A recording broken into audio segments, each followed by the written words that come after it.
And thank you to the Foundation of Prader-Willi Research for hosting us, for allowing us to be part of the Prader-Willi family, and for the support that you have given us and the families, in regards of the research that we do, but also helping us raise awareness and kind of move the field forward. So my name is Christian Schaaf, and most of you know me. There's some new faces, and several of you I've met for the first time today. Then there's new faces we yet have to meet. I'm very excited to be here. For me, this is one of the highlights of the year, to come and meet you. And to meet your children and to get to know more about you and your children and to learn from you. And I hope that we can give a little back to you and help kind of educate you and answer some of the questions that you have. So both this session and the other sessions that we are part of, they're really for you. And we need to make them whatever you need them to be. So I have a slide deck, and I've prepared information. But if you feel that I'm moving too fast, or I'm telling you things that you all know already, please let me know, and we can modify this, and we can keep this interactive, and we can make it whatever you need it to be. As I mentioned, there are some familiar faces. Several of us have met last year at the Foundation for Prader-Willi Research meeting, which was in August in Indianapolis in 2017. And then there's new faces. There are some families who couldn't make it last year. There are some families whose children were only diagnosed over the last year. So my presentation today recapitulates some of the basic concepts of Schaaf-Yang Syndrome. And I think even though it may be a repetition for some, repetition is good because, oftentimes the first time we hear something, it doesn't sink in all the way, and we may not retain all the information, and there may still be open questions. So I have some repetition, but then I also have some updates about what has happened, what we've found out over the past year, and where we're going from here. This is really kind of the basic introductory session, and then we have more specialized sessions on Schaaf-Yang Syndrome. So Joanna Reed from Seattle Children's will present information about sleep apnea, which is a big issue for a lot of kids with Schaaf-Yang Syndrome. And some of the data that she has analyzed. This is preliminary data on the Schaaf-Yang children and also kind of potential for future research studies. And then we have Leandra Barry, who's a clinical and research psychologist at the Autism Center of Texas Children's Hospital. And she was involved, she was one of the key psychologists in our deep phenotyping study where we brought 10 children with Schaaf-Yang Syndrome to Houston, Texas, to do a very thorough 2-day examination and investigation of their cognitive abilities, their autism-related phenotypes, and also their behavioral profile. And we just got an email yesterday that the manuscript, the paper that we've written for Medical Journal about that part of the Schaaf-Yang study has been accepted. Which is great news and will be coming out soon. And she will present the data that will be part of that manuscript. So this is our picture from last year in Indianapolis, and we should consider to get together and take a group picture again this year. I have, this picture in my office, and it reminds me of all of you every day. And I kind of keep using Hannah's quote of us being a tribe. I use it for all different kinds of purposes, and I don't give you any copyright kind of, but I always mention your name. What's that? So this is really, I think this is the major feeling that we have when we come together, that we get together with this group with people who we thought we would have nothing in common with them, but they actually a family that we didn't know existed. And the better we get to know them, the better the kids get to know each other, the more we realize how much we have in common. And it feels like some kind of home where we can talk about things very openly. We don't feel like being judged by others because the other people in this room have been going through the same, they've been traveling the same road, and they've experienced a lot of the same issues. And they have the same hopes and expectations for the future. So having common goals, is also part of that feeling and the definition of the tribe. That we have a common goal, and that is to help our children develop to the very best of their potential and ultimately find treatments for them. So for those who don't know the Schaaf-Yang syndrome history, I want to show you the picture of Donnie again. Donnie was the very first patient with Schaaf-Yang syndrome who came to see me from Arizona. And obviously at the time I didn't know that that's what he had, but he came as a teenager with autism spectrum disorder mostly, but upon taking the history it became evident quite quickly that there was much more to it than just autism spectrum disorder. He also has mild intellectual disability, and there was this history of contractures, history of feeding difficulties, low muscle tone, undescended testicle, and the physicians thought that he had Prader-Willi syndrome. But when he received the testing in the newborn intensive care unit, the testing came back negative for Prader-Willi, and the family was left without answers for, I want to say, 16 years or so, until we did exome sequencing and found out that he has a mutation in the MAGEL2 gene. That was one of the first questions I remember when the family came to see me. I always asked the family, what are your expectations for today's visit, and what are the questions that you want to me to answer? And the mom said, well, I want to know if he has Prader-Willi syndrome or not, because I've been confused for 16 years. And she was on the right track. She kind of hit the nail on the head, because we then found out that indeed he has a condition that is very closely related to Prader-Willi syndrome. So we then identified 3 more individuals and published our first report in 2013. And following that initial report, Teresa Strong from the Foundation of Prader-Willi Syndrome Research invited me to come to one of these family meetings and present. And all I had was 4 patients at the time. And we really didn't know where this would go, whether we would be at 5 patients after 3 years or 10 patients.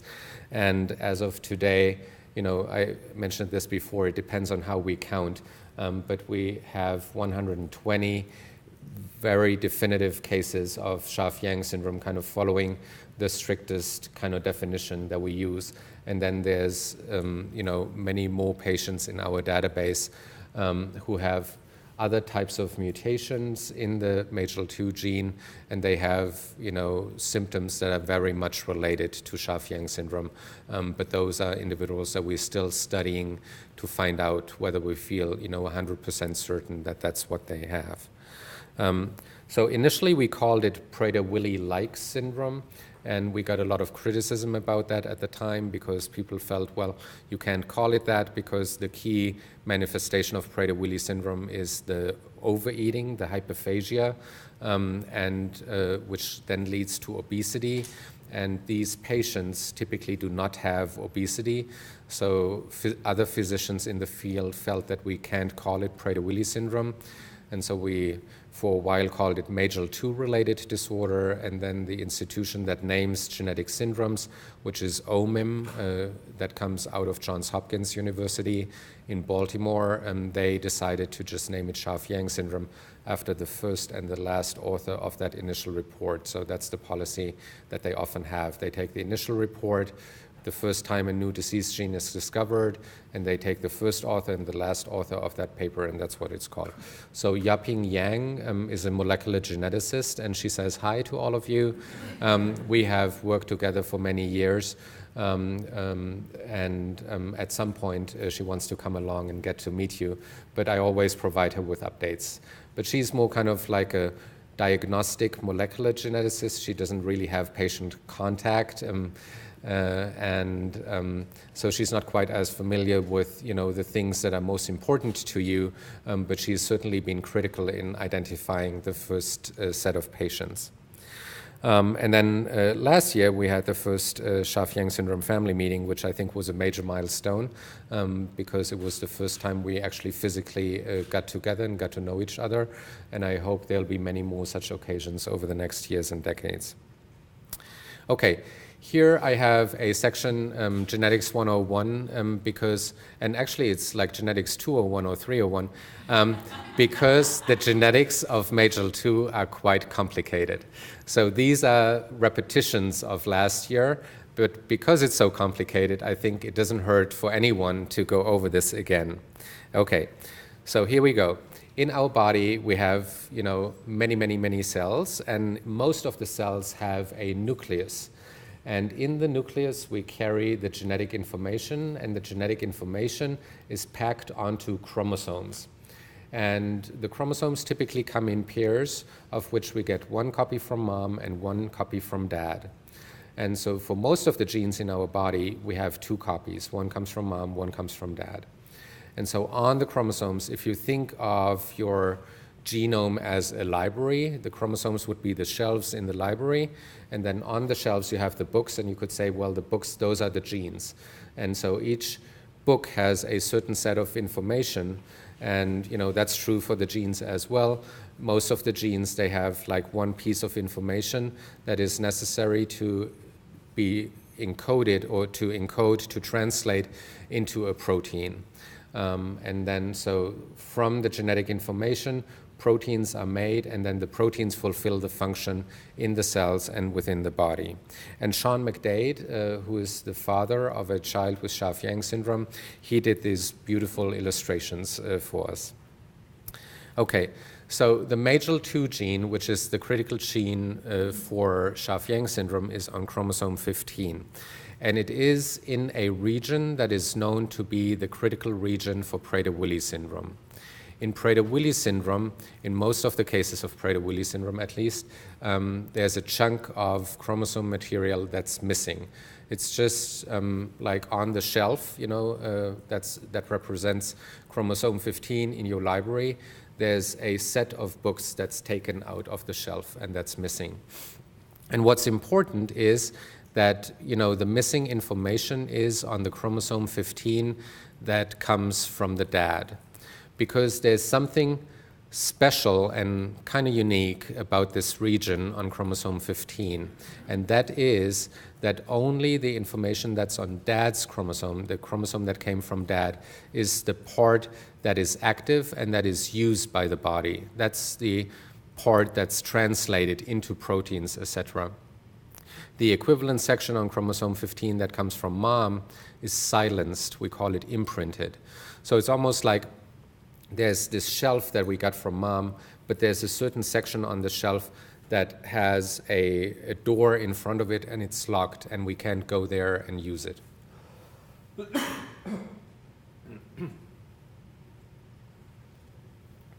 And that will become very relevant and kind of translates into the situation that is important to Prader-Willi syndrome and Schaaf-Yang syndrome. So if you miss the same exact section on mom's chromosome, you do not get Prader-Willi syndrome. Also, you can get Prader-Willi syndrome if you have two copies of chromosome 15 that both come from mom, because you then have two copies of chromosome 15, but what you're missing is the dad's contribution, and so you can also get Prader-Willi syndrome that way. Now, I mentioned this, in Prader-Willi syndrome, typically there's a piece missing in this section, or you get two copies from mom. But that's not the situation in Schaaf-Yang syndrome. In Schaaf-Yang syndrome, it's a smaller change within that region. So here we zoomed into the Prader-Willi syndrome region, and within that region there are multiple genes. And MAGEL2 is only one of those genes within the region. And in Schaaf-Yang syndrome, you're not actually missing this piece, but you have a point mutation in this area. And that's why in Prader-Willi, for Prader-Willi syndrome, if some of your kids, actually a lot of the kids have had, I have coffee, I don't know yet, like I may come back to your water. So several of your kids may have had Prader-Willi testing when they were little, and the test comes back normal, just like for Donnie that I mentioned. And it comes back normal because the test looks at whether you have this piece of chromosome material from the dad. And all your kids with Schaaf-Yang syndrome, they have this piece of chromosome material. They have a misspelling within that region, but that's not what the Prader-Willi syndrome test looks for. So that's why the Prader-Willi syndrome test will come back normal. So here is the difference between Prader-Willi syndrome on the left and Schaaf-Yang syndrome on the right. In Prader-Willi syndrome, in almost all of the cases, it's about a missing piece of chromosome material or a situation where the child got 2 copies of chromosome 15 from mom and no copy of chromosome 15 from dad. In Schaaf-Yang syndrome, it's what we call a single base substitution. So in most of the cases, it's only one letter or only a few letters in the genetic code of the MAGEL2 gene that have been changed. So it's not, going back to the analogy of the library, it's not like they're missing books or such on the shelf, but in one book, that is the book for MAGEL2, there is a misspelling. And so you have to do a different test, because if you just walk through the library and count the number of books, everything will be fine. You have to open the book of the MAGEL2 gene and read the text and check for misspellings, typographical errors within the MAGEL2 gene. And that's why also you need different kinds of diagnostic tests to diagnose Schaaf-Yang syndrome.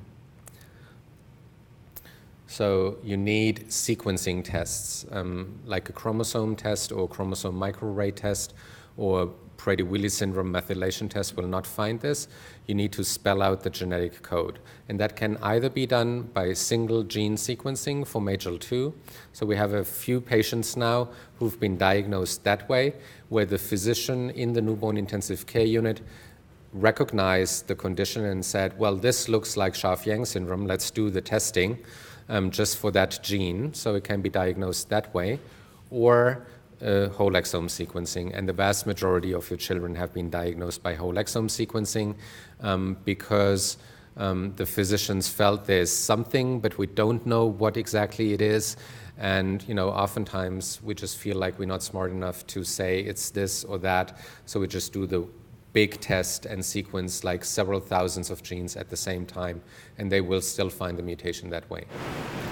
Yeah, the single gene sequencing test, is that cheaper for insurance companies to do versus the whole exome sequencing? So the question was whether the single gene testing is less expensive than the whole exome sequencing test. Yes, it's much less expensive. In a lot of situations, especially in an outpatient setting in the United States, or in most situations abroad, insurance companies will not pay for whole exome sequencing as of today, but they will or may pay for the single gene test. Just to give you kind of an idea, whole exome sequencing, I think the insurance company is charged about $10,000. The single gene test, they probably charge about $1,000.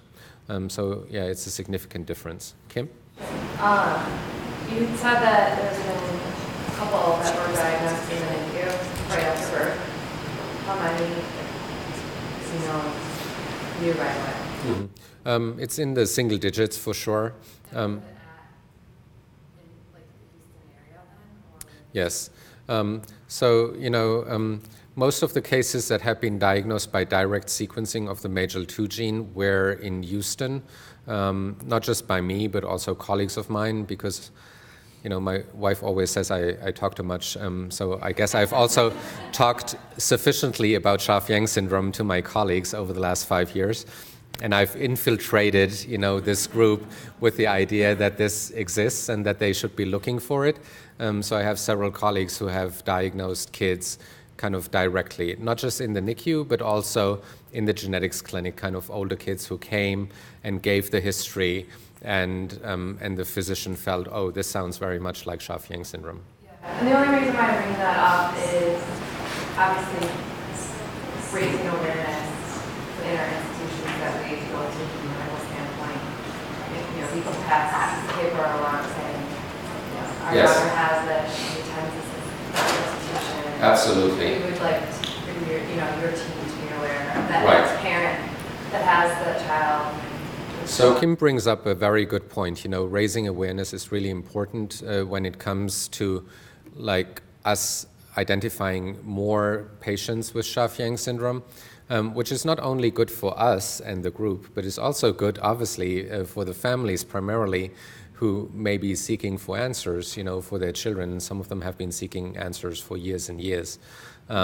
So, the things that we can do, like each and every one of you, you could bring copies of our publications about Schaaf-Yang syndrome to your physicians and say, hey, look, this is what Emma has, and this publication just comes out. This may help you take better care of Emma and understand what she has, and we would be most grateful if you shared this information with your colleagues. Especially at the university medical centers, physicians always look for interesting cases to be presented at grand rounds or other kind of seminar series. So if you feel okay with having your child on display at like a medical conference, you could tell them and let them know and say, here's this information, why don't you think about presenting Trinity at the next, grand rounds at our children's hospital? We would be happy to give you all the information that we have. Or sometimes, like I, as a medical student, felt that the best lectures were those where patients were brought to the lecture and the families were interviewed as part of the lecture. I actually still do that at the medical school where I'm at now in Germany, because the students will remember this so much better and so much longer than any information that they just read in a textbook and they forget like 5 minutes later. Hannah? We actually did that in 2009. Oh. But I was going to say, so from an insurance standpoint, I know a lot of you guys are like hitting a brick wall with the growth hormone, getting approved and stuff like that, which our main developmental behavioral team has helped us. I know you said that they couldn't call it a Prader-Willi syndrome. However, insurance does like that part, because then they're like, oh, okay, Prader-Willi syndrome, here, we know that that's approved treatment, so here's your script. So our doctor says, like Schaaf-Yang syndrome, MAGEL2, genetic mutation, Prader-Willi syndrome. Yes. And for some reason, the girls, that made a huge difference in what services our kids were approved for. Yeah, it's a very good point that Hannah brings up. Especially when it gets to approving more expensive treatments, such as growth hormone, you may run into walls and have challenges with the diagnosis of Schaaf-Yang syndrome that does not have an ICD code that most people obviously have never heard about. So Schaaf-Yang syndrome is a Prader-Willi-like syndrome, right? And Teresa from the foundation mentioned that the plan for the new ICD-10 codes is actually to have Prader-Willi syndrome as an ICD-10 code and then have a subcode that is Prader-Willi-like syndrome. So that would be a good way to have that listed as an ICD code in the medical records of your child, because it may open up kind of possibilities that allow your child to get resources and therapies that otherwise you would have to fight for very hard. Well, just to add on to that, we actually, our endocrinologist even referenced the fact that we are all at this conference, that this group meets under the Prader-Willi umbrella, and that was even from more of a layman's perspective. They were like, oh, they're underneath this foundation. We don't even need to really consult with all these people. Obviously, there it is, and that helped us get it. We went on to the doctor before, and they're kind of looking at me, you know, I'll be like, let me see your computer, and I will pull up the Foundation for Prader-Willi, and then I'll do the drop down to Schaaf-Yang Syndrome. It's a Kansas thing.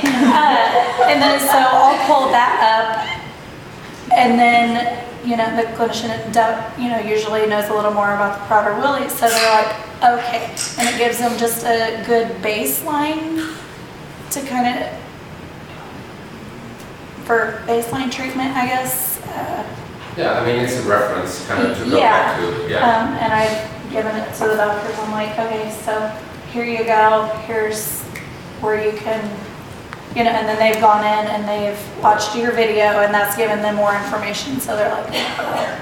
Yeah. Do we have a packet like you were talking about? Is there something that has been put together that can be distributed to the, you know, the NICUs, the other hospitals, or when you're talking about going in? I'm usually bringing things together, and I love when I go to the doctor and they've Googled it, because that's obvious. Yeah, so we don't really have that. You know, usually when families reach out to us, Megan, who I should have introduced her right at the beginning.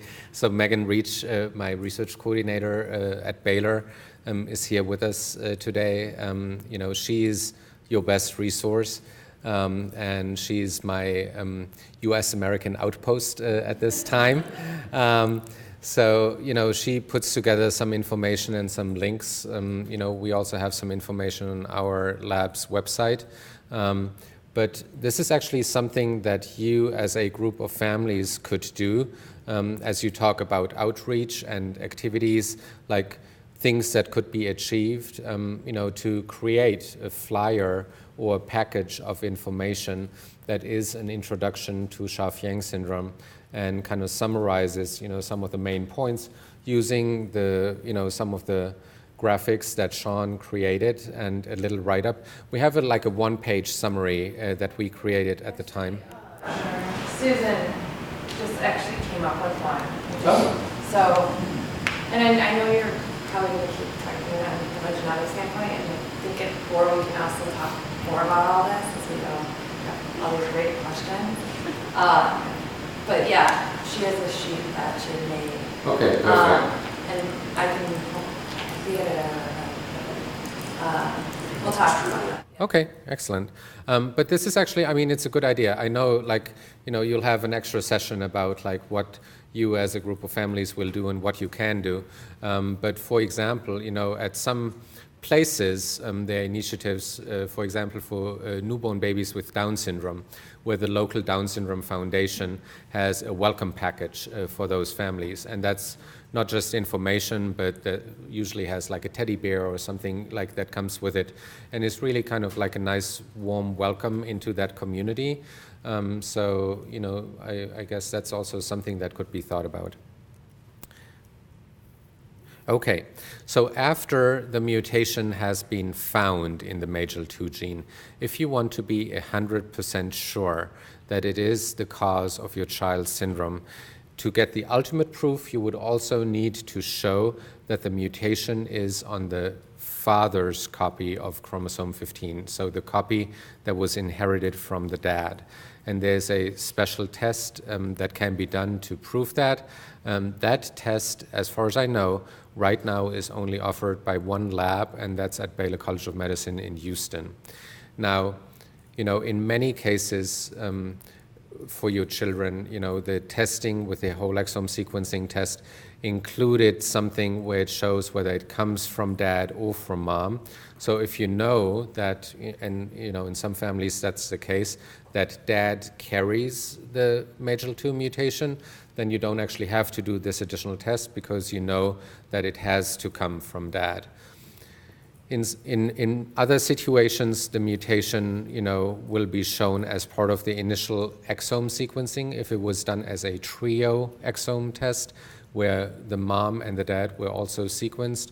The test will also give information if it was de novo, which means that none of the two parents carried the mutation. And you could say that if the mutation is de novo, not coming from either mom or dad, and it's a typical mutation, and the child manifests the clinical features of Schaaf-Yang syndrome, a lot of physicians would say, well, that's enough information, and we don't need to do this additional test to show that this new mutation is a new mutation on the father's copy of chromosome 15. But this is just like for completeness, I want to show this. Okay, so there are some familial cases of Schaaf-Yang syndrome, including some really big pedigrees and families where this has affected multiple people over several generations.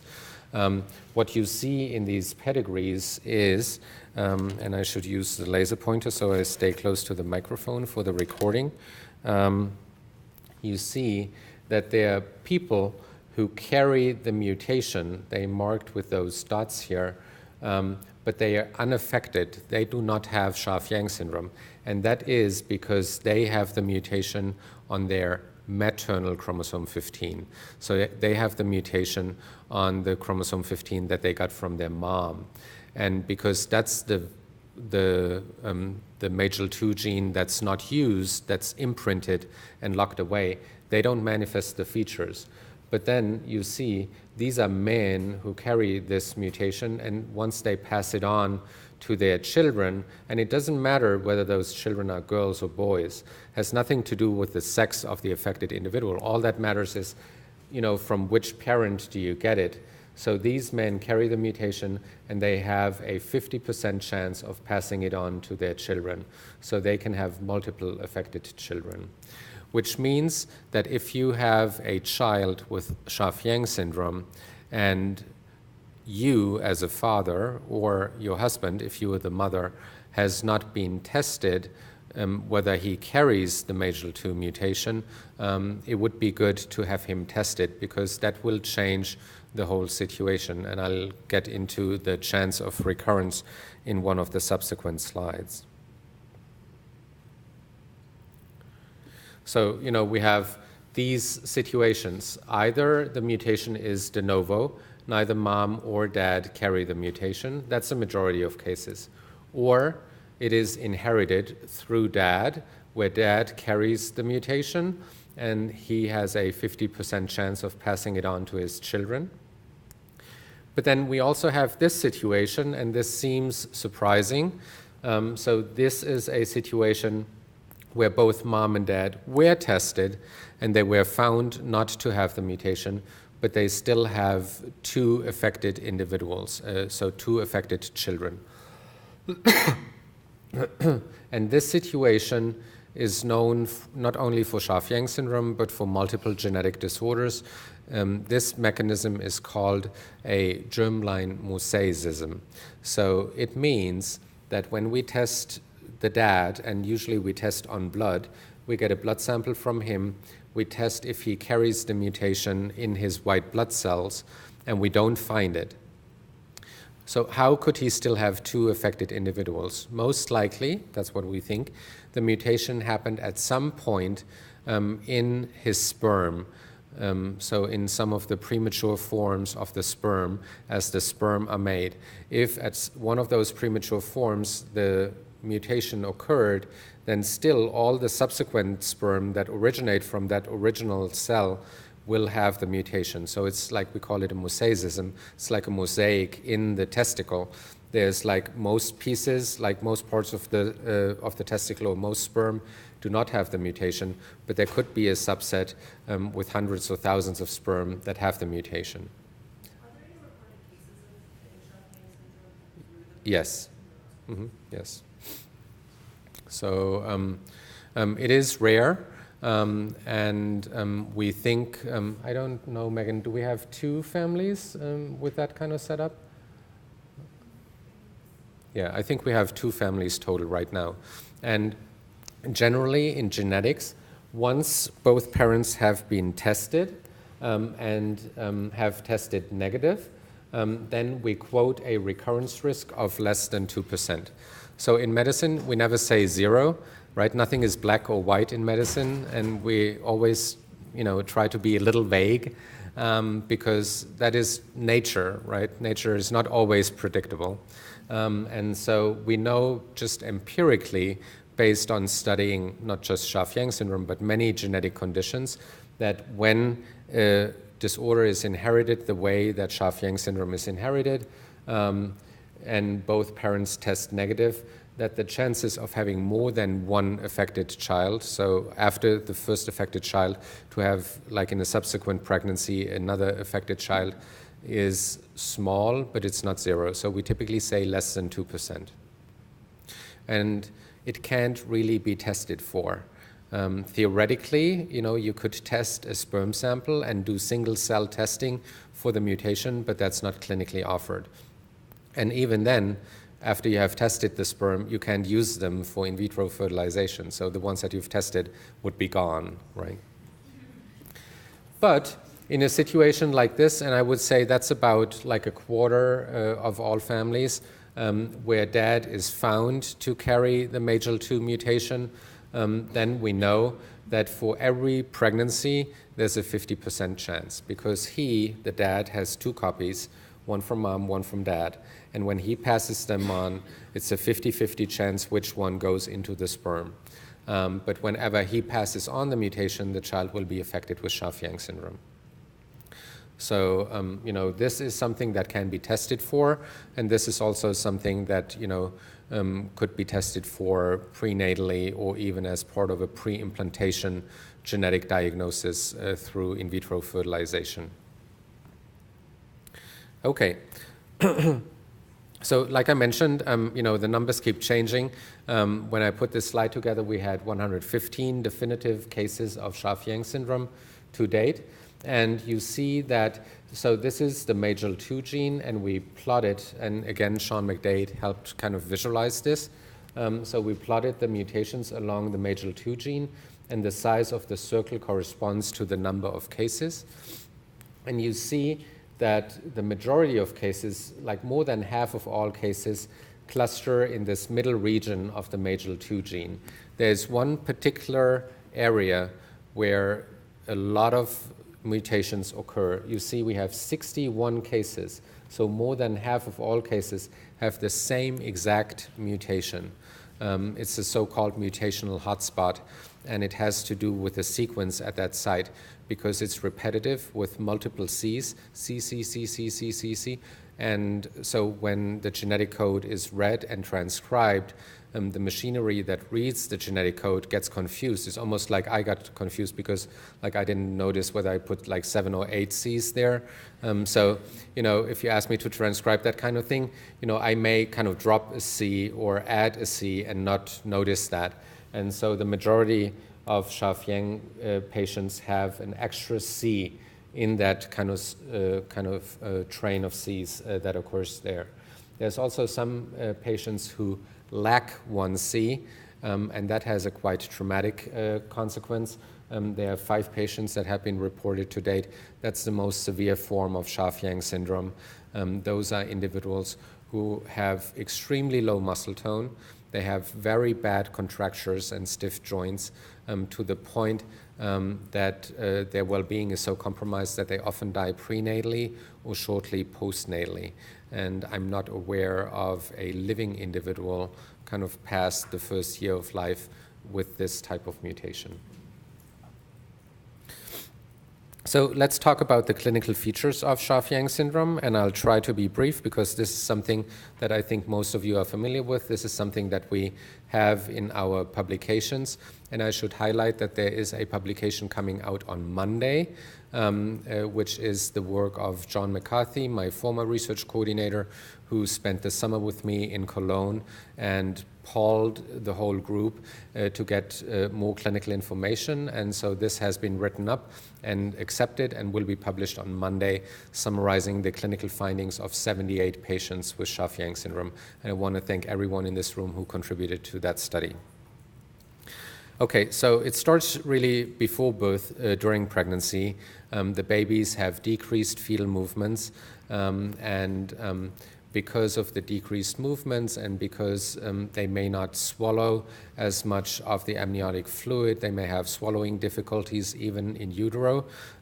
It leads to a situation where there's like more water accumulates in the amniotic cavity. So some of you may have experienced what's called polyhydramnios, that the doctor who does the ultrasound says there's a lot of amniotic fluid around the baby. And then when they're born, oftentimes Schaaf-Yang syndrome is recognized, shortly after birth, because the babies have low muscle tone and they have feeding difficulties. Many of the boys have undescended testicles, and so it leads to this combination of features that makes a lot of physicians think of Prader-Willi syndrome.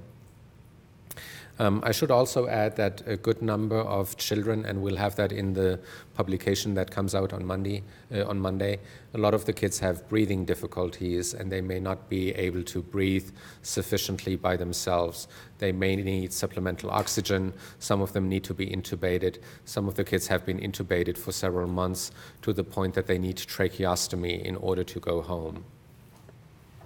And then as the kids get older, their developmental milestones are delayed. So, on average, there's a lot of variability in the development of children, but on average, we expect children to be able to sit by themselves at 6 months of age, to take their first steps independently at 12 to 14 months of age, and to speak their first words other than mama or dada, also around like 12 to 15 months of age. Among all the kids that we have gotten information on, the average time to sit independently for kids with Schaaf-Yang syndrome is 18 months, but there's a broad range. Some kids sat at 8 months, and some kids sat at 60 months, which is 5 years. Walking, 50 months of age is the average age for the kids to walk independently, so between their 4th and their 5th birthday. And then first words on average at 3 years of age. But again, a broad range, and we even have some teenage kids with Schaaf-Yang syndrome who are still nonverbal. And in the publication that comes out on Monday, we'll have that information, like how old is the oldest child with Schaaf-Yang syndrome who doesn't speak yet. And we decided to pay $3,000 for the publication so that it's open access, so that everybody can access it and you don't have to pay when you want to look at it. And once it comes out, Megan can put it in the Facebook group. Oh, so it's the 78 cases of Schaaf-Yang syndrome, and it's coming out in the American Journal of Medical Genetics. Thank you. Yes, this is updated. Yeah, this is the most up-to-date data that we have, which is also included in the publication. So almost all of the kids, or all of the kids, have developmental delay and have cognitive challenges with intellectual disability when they grow up. So developmental delay and intellectual disability are basically present in all of your children and all of the children that we've studied to date. Autism spectrum disorder is also a very common phenotype, and more than 75% of all the kids who had testing for autism tested positive and got the diagnosis. Leandra Berry, the psychologist who's coming into Vegas today, will present on the cognitive abilities and the autism and the behavior in much more depth tomorrow. And she can also tell you about the spectrum of IQs that we found, etc. There are some physical features related to Schaaf-Yang syndrome. One of the first features that can be noticed even in the newborn unit are the contractures, which most typically affect the hands, but when more severe can also affect other joints such as the knees or elbows. And then you see some of your kids and some of the other kids with Schaaf-Yang syndrome on this panel. There's some kind of shape and kind of combination of features on the face and the skull that makes them look alike, in some ways. But I do not feel comfortable if you brought a new child to my clinic. I would not feel comfortable making the diagnosis just based on like visual inspection. But I know that some of you have mentioned that on Facebook, that when like pictures are shared, that people say, oh, like he looks just like my child, or I got confused because I thought, like how does this picture of my child come up on Facebook, until they notice that it's someone else's child. Okay, additional common features: sleep apnea, which Joanna Reed will talk about. How we differentiate between obstructive and central sleep apnea or combined sleep apnea. But sleep apnea in general is a common feature in Prader-Willi syndrome, and even more common in Schaaf-Yang syndrome. Respiratory problems: a lot of the kids had some kind of respiratory problem at some point, and more than half of them needed to be intubated, typically right after birth. And about 1 out of 5 children required tracheostomy, which means that they've been on a ventilator for a long time, and it was a necessary step to be taken for them to go home. Feeding problems are seen in almost all of the children with Schaaf-Yang syndrome. They have difficulty swallowing, and in part that's due to the hypotonia, the low muscle tone, but in part it's also a problem of coordinating the muscles to get the food down. So 3/4 of all children have a history of tube feeding. The endocrine system is affected in Schaaf-Yang syndrome. There is a publication on this based on our FPWR-funded study, which was also, the first author of that study was also John McCarthy. And I think that was not out yet last year, but I talked about the results, and that has been published. That's not open access, but if you need a copy of that paper, please send an email to Megan and she can forward the paper to you. So basically what we found in the kids that we studied is that there's a high percentage of kids who have growth hormone deficiency, which is in line with Prader-Willi syndrome and is one of the rationales why growth hormone supplementation or treatment may be a viable option. It seems that a subset of kids develop glucose intolerance, and if that continues, it kind of leads to diabetes. So we have several teenagers who actually already require treatment for diabetes, including some who need insulin treatment. And then there are other abnormal hormones related to food intake and satiety that we studied. Ghrelin is one of those. That's not something that's clinically important, but that's important to the field to understand the pathways that regulate feeding behavior. We did studies on the bone and skeletal system and found that a lot of your children have decreased bone mineral density. And that is something that I recommend for every child once they are 5 years old to get a DEXA scan. That's the age when kind of normal values are established for children. This is a fairly easy test. They only need to lie kind of on a table for a few seconds.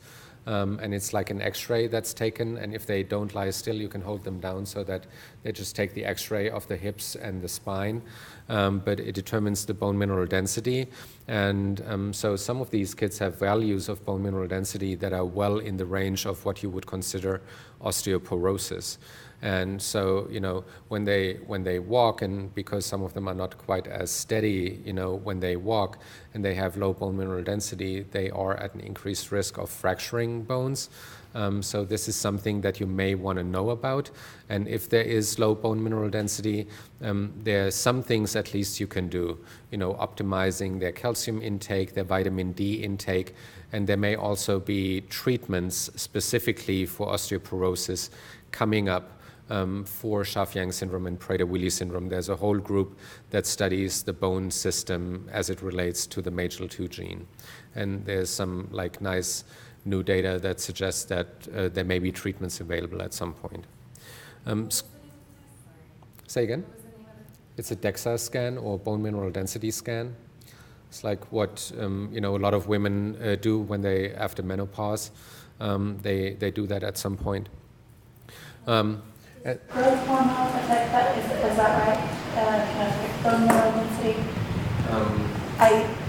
That's a very good question, and I don't know, I don't feel comfortable answering. I think that it may have a positive effect on bone mineral density, but I would have to ask my endocrinology friends.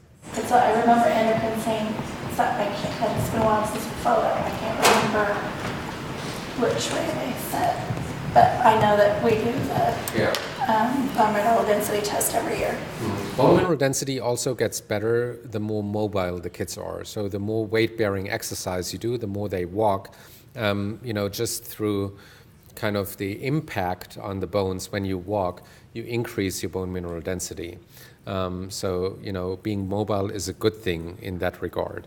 Are there a lot of kids with, how they're all flexible and stuff like that, but with the acetabulum not being fully formed because they don't weight bear until a later age or until they start weight bearing and then it forms? Yeah, that's something that we haven't looked into systematically. I know that some kids have that, but I couldn't give you a percentage of how many have that. Out of 2, we got 50%. Okay, yeah. And then scoliosis is a feature that's present in a good number of kids. Again, that most likely relates to the low muscle tone. I see that in a lot of the kids with the more severe hypotonia, they also tend to have the scoliosis more severely. And this is something that relates to the MAGEL2 gene, because even when you take the MAGEL2 gene out of the mice also have a high prevalence of scoliosis, for example. These are studies that Rachel did several years ago, I think. Okay, does the type of mutation correlate with severity? That's a question that we are only beginning to investigate. In the publication that comes out on Monday, you will see a first piece of information in that direction to really show correlation of the genetic mutation with the severity. We need more patients to really, prove that that is the case. What I can tell you is that when you compare the kids with the C1996 DUP-C mutation, the mutation that's the most common mutation, when we compare these to all other kids, then this group of kids has a somewhat more severe phenotype than the others. This does not mean that each child with this mutation is more severe than any of the others, but they as a group compared to all the others as a group are more severe. And that relates, especially to some clinical manifestations such as the breathing problems, the intubation, the respiratory problems. But I think also relates to the feeding problems. But the more detailed information is in the paper that's coming out on Monday. Oh, okay. I have listed it here on the slide. These kids, compared to all others, have more respiratory distress. They have more feeding problems. They're more likely to require tube feeds and a G-tube surgery, and they are also more likely to have contractures. And then I mentioned to you before that these individuals with this particular mutation, but that's a fairly small number, they have the most severe form, and they all passed away before or shortly after birth. Okay, so this is one question. Are we at the end? We need to finish up? Yes. Okay. Okay. Okay, good. Thank you. So this is something that has come up recently. I told you that initially we called it Prader-Willi-like syndrome. Then it was named Schaaf-Yang Syndrome. But then over the last 2 years, there were groups that had patients who have been medical mystery cases for many years. And now with the exome sequencing technology, they were sequenced, and they were found to also have mutations in the MAGEL2 gene. But those patients and their clinical presentation had been named differently before they knew what the cause of their disease was. So in 2017, there was a child that was reported with what was considered Opitz-C syndrome. And the key presentations in that case were craniofacial abnormalities, intellectual disability, cardiac defects, and patients with this condition also have a high mortality rate. And so they had multiple patients with this condition, but when they sequenced them in one of the patients, they found a MAGEL2 mutation. So this is a report that says OPIT-C syndrome can be caused by MAGEL2 mutation. And then this year, another study came out from a group in Canada.